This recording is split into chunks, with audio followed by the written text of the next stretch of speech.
ప్రముఖ సాహసికుడు Bear Grylls 1996లో parachute సరిగ్గా తెరుచుకోకపోవడంతో 16,000 అడుగుల ఎత్తు నుండి కిందకు పడిపోయారు. ఆ ప్రమాదంలో ఆయన వెన్నుముకలోని 3 ఎముకలు విరిగాయి. 10 నెలల పాటు కదలలేని స్థితిలో ఉన్నప్పటికీ ఆ ప్రమాదం జరిగిన 18 నెలలకే ఆయన మౌంట్ ఎవరెస్ట్ శిఖరాన్ని అధిరోహించారు. రాజస్థాన్లోని జైసల్మేర్ కోట ప్రపంచంలోని అత్యంత విలక్షణమైనది.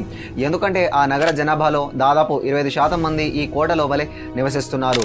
మన శరీరంలోని కీళ్లలో ఉండే సినోవియల్ ఫ్లూయిడ్ అనేది ఈ ప్రపంచంలోని అత్యంత జారుడు స్వభావం కలిగిన పదార్థం.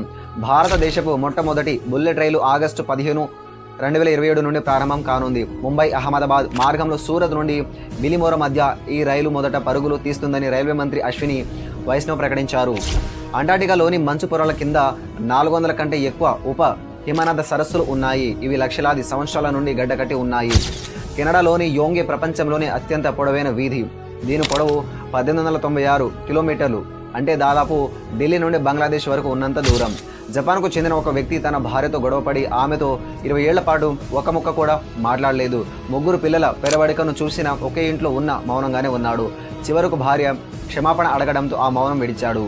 ఒక కళాకారుడు 816 రూబిక్స్ క్యూబ్లను ఉపయోగించి హనుమంతుడి అద్భుతమైన చిత్రాన్ని రూపొందించాడు.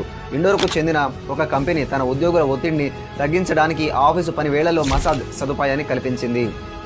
హ్యూమన్ సైకాలజీ ప్రకారం మీరు ఏదైనా కళ కన్నప్పుడు దాని మనసులో పదే పదే తలుచుకుంటూ ఉంటే ఆ కళ నిజం కావడానికి మీ మెదడు మిమ్మల్ని ప్రేరేపిస్తుంది.